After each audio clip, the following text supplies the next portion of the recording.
جنگ بندی برقرار لیکن آبنائے ہرمز کی ناکہ بندی پر اصرار۔ ایران تیل نہیں بیچ سکتا، امریکی صدر ڈونلڈ ٹرمپ کا اعلان۔ کہا آج شام 7 بجے سے آبنائے ہرمز کی ناکہ بندی شروع کر دیں گے۔ تہران مذاکرات پر واپس آئے گا یا نہیں، مجھے کوئی مسئلہ نہیں۔ انہوں نے آبنائے ہرمز کھولنے کا وعدہ پورا نہیں کیا، ہم سے جھوٹ بولا۔ ایران کے ساتھ 21 گھنٹے تک مذاکرات ہوئے۔ یہ بات واضح ہے کہ ایران ایٹمی ہتھیار نہیں بنا سکتا۔ ایرانی فوج تباہ کر دی، بحریہ سمندر میں ڈبو دی۔ ہم نے نیٹو کو کئی ٹریلین ڈالرز دیے مگر وہ ہماری مدد کو نہیں آئے۔ سوشل میڈیا بیان میں صدر ڈونلڈ ٹرمپ کی اسلام آباد مذاکرات میں زیادہ تر نکات پر اتفاق ہونے کی تصدیق۔ کہا جو نکات طے ہوئے وہ جنگ سے کئی درجہ بہتر ہیں لیکن جوہری صلاحیت سے دستبردار ہوئے بغیر ان نکات کی کوئی حیثیت نہیں۔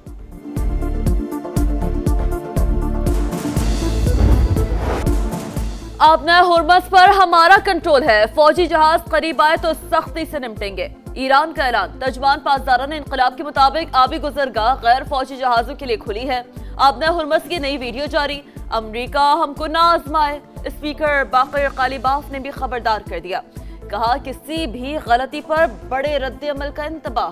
ایرانی سپریم لیڈر کے مشیر محسن رضائی نے کہا امریکہ اپنا ہرمز کی ناکہ بندی میں ناکام رہے گا۔ ایران ایسی جگہ نہیں جہاں زبردستی ناکہ بندی مسلط کی جا سکے۔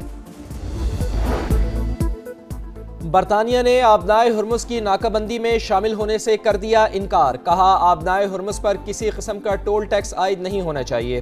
بحری آمد و رفت کی آزادی کی حمایت جاری رکھیں گے۔ برطانوی وزیر اعظم کا فرانسیسی صدر میکرون سے ٹیلی فونک رابطہ۔ آبنائے ہرمز پر مشترکہ اقدامات پر اتفاق۔ آسٹریلوی وزیر اعظم نے کہا آبنائے ہرمز کی ناکہ بندی کے لیے ہم سے رابطہ نہیں کیا گیا۔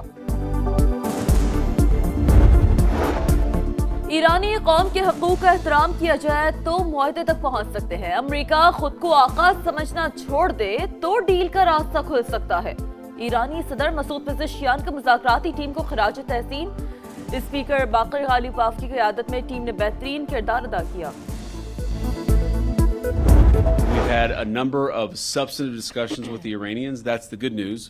The bad news is that we have not reached an agreement. We've made very clear what our red lines are. We leave here with a very simple proposal, a method of understanding that is our final and best offer. امریکی نائب صدر J D Venice اسلام آباد مذاکرات میں شرکت کے بعد امریکہ پہنچ گئے۔ پاکستان کی ثالثی میں ایران اور امریکہ کے تاریخ ساز مذاکرات ہوئے۔ امن کی امیدیں برقرار، بات چیت کا پہلا راؤنڈ مکمل، فریقین کا مذاکرات جاری رکھنے کا اشارہ۔ امریکی نائب صدر کا بات چیت کو بڑی پیش رفت قرار دینا، امید کی واضح کرن۔ ایران کی بھی کئی پیچیدہ نکات پر مفاہمت کی تصدیق۔ جے ڈی وینس کہتے ہیں ایران کو فائنل آفر دے دی ہے، بہترین پیشکش کر کے جا رہے ہیں، جواب کا انتظار ہے۔ ایٹمی ہتھیار نہ بنانے کی واضح یقین دہانی چاہیے، بہت سے امور پر بات چیت اچھی خبر، ہم نے نیک نیتی اور لچک کا مظاہرہ کیا، تہران نے شرائط قبول نہیں کی، ہم نے 21 گھنٹوں تک بات چیت کی، اپنی ریڈ لائنز واضح کر دی، امید ہے ایرانی انہیں قبول کریں گے۔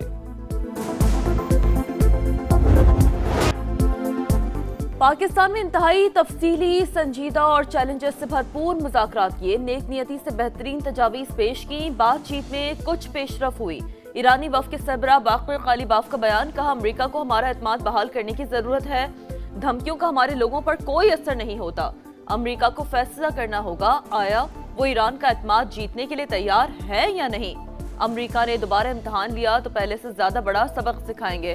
ایرانی وزیر خارجہ نے کہا 47 سال بعد امریکہ سے اعلیٰ سطح پر بات ہوئی، اسلام آباد ریکارڈ سے صرف 1 انچ کے فاصلے پر تھے تو ہمیں زیادہ سے زیادہ گول پوسٹروں کی تبدیلی کا سامنا کرنا پڑا۔ ایرانی وفد واپس چلا گیا، نائب وزیر اعظم اسحاق ڈار اور فیلڈ مارشل نے رخصت کیا۔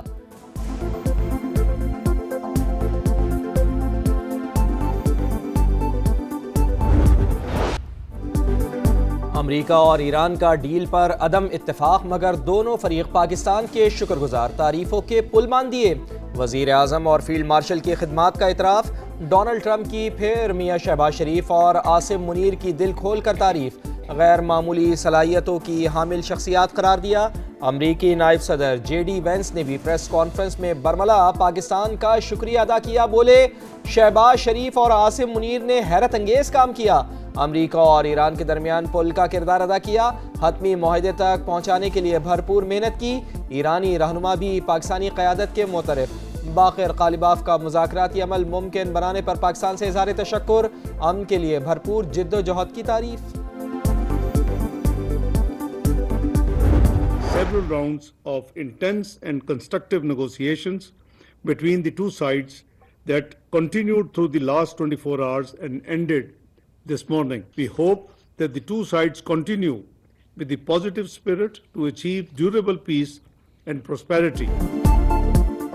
پاکستان کو امریکہ اور ایران کی بات چیت جاری رہنے کی امید، سہولت کاری کے لیے کردار ادا کرنے کے عزم کا اعادہ۔ نائب وزیر اعظم اسحاق ڈار کا دونوں ممالک کی جانب سے پاکستان کے مثبت کردار کے اعتراف پر شکریہ۔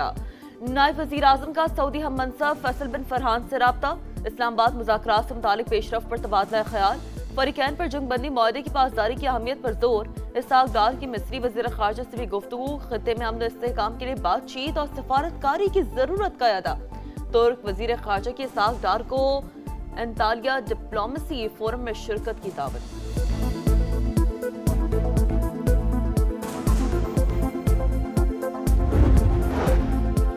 عالمی منڈی میں تیل کی قیمتوں میں 8% تک اضافہ، امریکی WTI کروڈ آئل $104 اور برینٹ آئل کی $102 فی بیرل پر ٹریڈنگ۔ ایشیائی اسٹاک مارکیٹوں میں مندی، ٹوکیو مارکیٹ انڈیکس میں 0.78% کی کمی، جنوبی کوریا کا کاسپی انڈیکس بھی 1% گر گیا، تائیوان اور ہانگ کانگ کی اسٹاک مارکیٹوں میں بھی مندی۔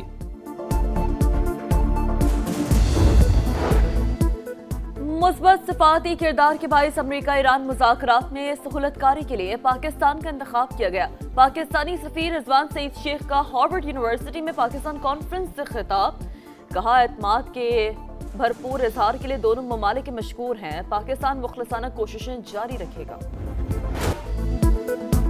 امن کی کاوشوں پر دنیا پاکستان کی معترف، یورپی یونین کا ثالثی کی کوششوں پر پاکستان کو سلام، مذاکرات کے تسلسل کے لیے مدد کی پیشکش، روس نے بھی مشرق وسطیٰ میں امن کی کوششوں میں حصہ ڈالنے کی آفر کر دی، پیوٹن کا مسعود پزشکیان سے رابطہ، کہا تنازع کا سفارتی حل ڈھونڈنا ہوگا، پائیدار امن کے لیے ثالثی پر تیار ہیں، امریکہ اور ایران کو مذاکراتی عمل جاری رکھنا چاہیے، برطانیہ کا رد عمل، کیئر سٹارمر کا عمان کے سلطان سے رابطہ، دونوں رہنماؤں کا کشیدگی سے بچنے پر زور، امریکہ اور ایران جنگ بندی برقرار رکھیں، مذاکرات کی میز پر واپس آ جائیں، آسٹریلوی وزیر خارجہ کی اپیل۔ خطے میں مستقل امن کمیشن، پاکستان کا انتہائی متحرک کردار، مخلصانہ اور پیشہ ورانہ کوششوں سے سیز فائر کروایا، فریقین کو ایک میز پر بٹھایا، اپنا نام تاریخ کے سنہری حروف میں لکھوایا۔ وزیر اعظم شہباز شریف، فیلڈ مارشل عاصم منیر اور نائب وزیر اعظم اسحاق ڈار کی انتھک محنت سے فریقین میں کئی نشستیں، مذاکراتی عمل میں کافی حد تک پیش رفت، کئی مثبت نکات سامنے آئے، پیچیدہ، مشکل اور دیرینہ تنازع کے باعث کئی اختلافات، بیرونی مداخلت اور رکاوٹیں بھی درپیش، فریقین مخلصانہ ثالثی کے معترف، پاکستان کے شاندار اور تاریخی کردار کے سب فریقین ایک دوسرے کا موقف سمجھ چکے، امن کی منزل تک پہنچنے کے لیے اسی بنیاد پر آگے بڑھنا ضروری۔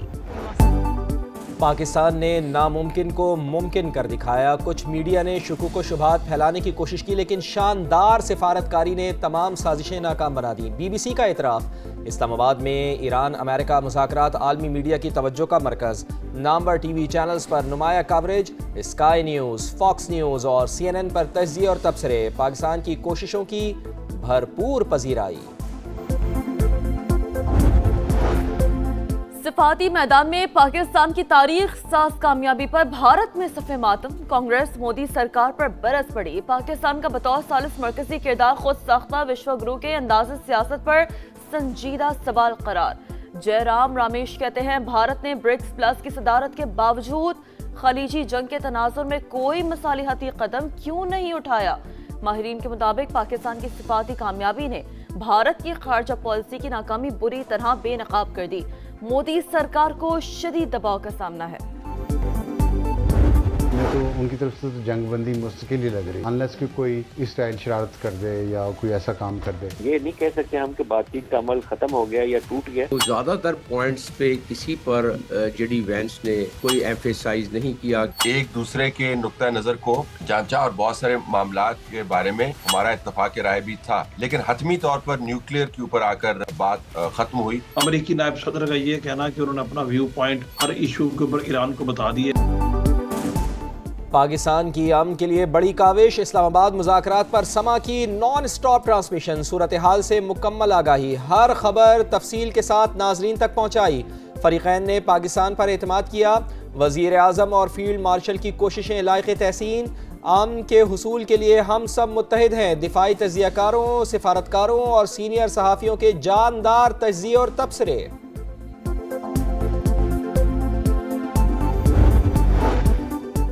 جنوبی لبنان میں اسرائیلی طیاروں کی بمباری، 13 شہری شہید، 24 گھنٹوں میں مزید شہادتوں کی تعداد 32 ہو گئی۔ 2 مارچ سے اب تک 2055 اموات، 6500 شہری زخمی، حزب اللہ کا جوابی وار، شمالی اسرائیل پر راکٹ داغ دیے۔ بین الاقوامی رضاکاروں کی غزہ کا محاصرہ توڑنے کی ایک اور کوشش، اسپین کی بندرگاہ سے گلوبل فلاٹلا کی غزہ کی جانب روانگی، امدادی اشیاء سے بھری 30 کشتیاں شامل۔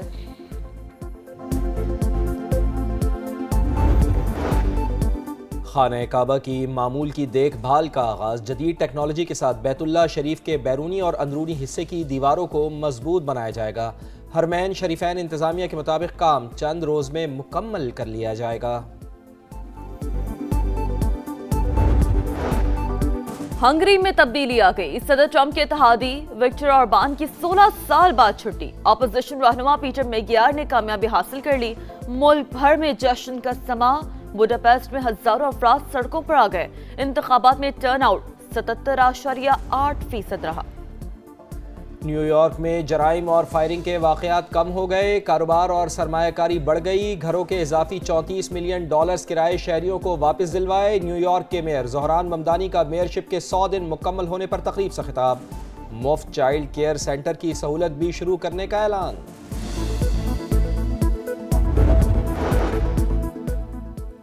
بالی ووڈ کی شوخ و چنچل آواز خاموش ہو گئی، گلوکارہ آشا بھوسلے 92 برس کی عمر میں چل بسیں۔ آشا بھوسلے نے دم مارو دم، یہ میرا دل اور ان آنکھوں کی مستی سمیت درجنوں ہٹ گیت گائے، غزل اور کلاسیکی موسیقی سمیت 20 سے زائد زبانوں میں 12,000 سے زائد گانے ریکارڈ کرائے، 1,000 سے زیادہ فلموں میں آواز کا جادو جگایا۔